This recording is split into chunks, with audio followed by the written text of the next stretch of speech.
Hi అండి, అందరికీ నమస్తే. నేను మీ అఖిల. వెల్కమ్ బ్యాక్ టు చిన్ని వ్లాగ్స్. సో ఈరోజు వీడియో వచ్చేసి ఏంటంటే మంచి డెలిషియస్ రెసిపీని మీతో షేర్ చేసుకోబోతున్నాను. అదే బ్రెడ్ హల్వా అండి. చాలా ఈజీగా ప్రిపేర్ చేసుకొని స్పెషల్ డేస్లలో మంచిగా తినేసేయచ్చు. సో ఫస్ట్ టైం చేసేవారు కూడా పర్ఫెక్ట్ టేస్టీతో చేస్తారు. సో వీడియోని ఎక్కడ స్కిప్ చేయకుండా ఎండ్ వరకు చూసేసి పక్కనే ఉన్న బెల్ ఐకాన్ని యాక్టివేట్ చేసుకోవడం మర్చిపోవద్దు. అందరూ నచ్చేలా సింపుల్ స్టెప్స్తో బ్రెడ్ హల్వాను ఎలా ప్రిపేర్ చేసుకోవాలో ఈ వీడియోలో చూసేద్దాం. సో ముందుగా నేను హల్వాకి సరిపడ బ్రెడ్స్ తీసుకున్నానండి. నేను మిల్క్ బ్రెడ్స్ని తీసుకుంటున్నాను. సో ఇక్కడ 6 బ్రెడ్ పీసెస్ని తీసుకున్నాను. వీటిని కరెక్ట్గా సెట్ చేసేసుకోవాలి. ఇప్పుడు ఈ సైడ్ ఎడ్జెస్ని పూర్తిగా రిమూవ్ చేసేసుకోవాలి. బ్రెడ్ పీసెస్ అన్నీ కరెక్ట్ షేప్లో కట్ అవ్వాలి అంటే కరెక్ట్గా సెట్ చేసేసుకొని ఇలా 4 సైడ్స్ ఎడ్జెస్ని రిమూవ్ చేసేసుకోవాలి. చూడండి, ఇప్పుడు వీటిని 1 బ్రెడ్ పీస్లో 4 పీసెస్గా ఇలా అడ్డం నిలువుగా కట్ చేసుకోవాలి. చూడండి, బ్రెడ్ స్లైసెస్ అనేవి ఈ విధంగా ఉండాలి. ఇప్పుడు వీటిని రెడీగా పక్కకు పెట్టుకుందాం. సో ఇప్పుడు ముందుగా స్టవ్ ఆన్ చేసి ప్యాన్ పెట్టి ప్యాన్ హీట్ అయ్యాక అందులోకి 2 టేబుల్ స్పూన్స్ వరకు నెయ్యిని వేసుకుంటున్నానండి. నెయ్యి అనేది కొంచెం హీట్ అయిన తర్వాత నేను ఇక్కడ కొన్ని డ్రై ఫ్రూట్స్ని ఈ విధంగా కట్ చేసి పెట్టుకున్నానండి. వీటిని నెయ్యిలో డ్రై రోస్ట్ చేసేసుకోవాలి. చూడండి, ఈ విధంగా డ్రై రోస్ట్ చేసుకొని ప్లేట్లోకి షిఫ్ట్ చేసేసుకొని రెడీగా పక్కన పెట్టుకోవాలి. ఇప్పుడు అదే ప్యాన్లో ఇంకొంచెం నెయ్యిని తీసుకోవాలి. ఒక 3-4 టేబుల్ స్పూన్స్ వరకు నెయ్యిని తీసుకోవాలి. అదేవిధంగా ఇందులోకి 2 టేబుల్ స్పూన్స్ వరకు ఆయిల్ని కూడా వేసుకుంటున్నాను. ఇక్కడ మీరు అబ్జర్వ్ చేయొచ్చు, ఆయిల్ ప్లస్ నెయ్యి 2 వాడుతున్నాను. ఇందులోకి మనం ముందుగా కట్ చేసి పెట్టుకున్న బ్రెడ్ స్లైసెస్ని ఈ హీట్ అయిన ఆయిల్లోకి వేసేసుకోవాలి. మనం పెట్టుకున్న ప్యాన్లోకి ఎన్ని స్లైసెస్ అయితే కరెక్ట్గా సెట్ అవుతాయో అన్ని స్లైసెస్ పెట్టుకొని ఒక 2-3 టైమ్స్ వరకు ఇలా రోస్ట్ చేసుకోవాలి.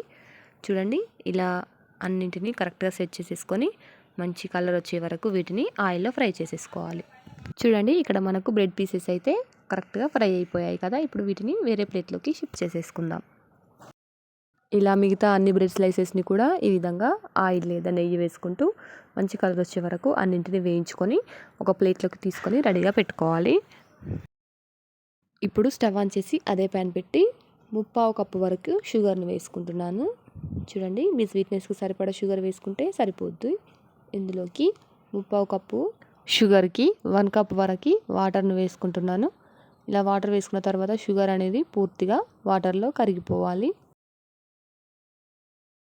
చూడండి, ఇక్కడ షుగర్ అనేది పూర్తిగా కరగడం అయితే స్టార్ట్ అవుతుంది కదా. ఇప్పుడు ఇందులోకి 2 ఇలాచీలను ఇలాగ పొడి చేసుకొని వేసుకోవాలి.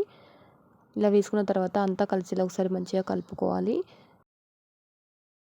ఇప్పుడు ఇందులోకి ఒక చిటికెడు వరకు ఉప్పును వేసుకోవాలి. సాల్ట్ వేసుకోకపోవడం అనేది ఆప్షనల్ అండి. నచ్చకపోతే స్కిప్ చేయొచ్చు, నచ్చితే వేసుకోవచ్చు.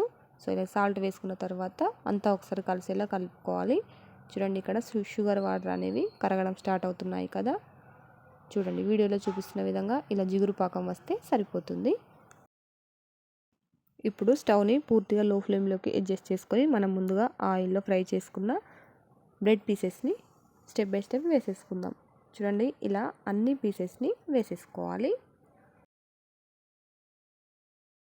ఇప్పుడు స్టవ్ని లో ఫ్లేమ్లోనే ఉంచి ఒక 3 నిమిషాల వరకు ఇలా వదిలేయాలి. 3 నిమిషాల తర్వాత షుగర్ సిరప్ని పూర్తిగా బ్రెడ్ పీసెస్ అనేవి అబ్జర్వ్ చేసుకుంటాయి. ఇప్పుడు మంచిగా ఇలా స్మాష్ చేసుకుంటూ కలుపుకోవాలి. చూడండి, ఇలా అన్ని బ్రెడ్ స్లైసెస్ పైన ఇలా కలుపుకుంటూ ఉండాలి. ఇక్కడ నేను ముందే ఒక 1/2 లీటర్ వరకు పాలను కాచి చల్లార్చి పెట్టాను.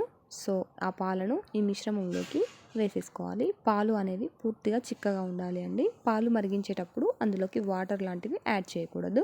సో ఇలా చిక్కటి పాలు వేసిన తర్వాత ఈ మిశ్రమాన్ని ఒకసారి మంచిగా అంతా కలిసేలా కలుపుకోవాలి. ఈ పాలలో ఏదైనా మీగడలాగా ఉంటే మాత్రం దాన్ని కూడా వేసేయండి, టేస్ట్ ఇంకా ఎన్హాన్స్ అవుతుంది.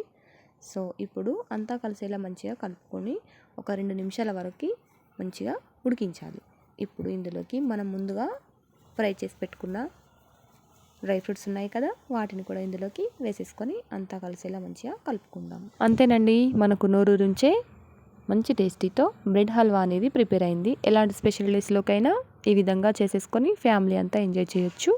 సో మీరు కూడా ఒకసారి తప్పకుండా ఈ విధంగా ట్రై చేసి మీ ఫీడ్బ్యాక్ని నా కామెంట్లో చెప్పడం మర్చిపోవద్దు. ఈ వీడియో కనుక మీకు నచ్చినట్లయితే లైక్ చేయండి, షేర్ చేయండి, కామెంట్ చేయండి. మరిన్ని మంచి మంచి డిఫరెంట్ అండ్ హెల్దీ రెసిపీస్ కోసం చిన్ని వ్లాగ్స్ ఛానల్ని సబ్స్క్రైబ్ చేయడం మర్చిపోవద్దు. Thanks for watching.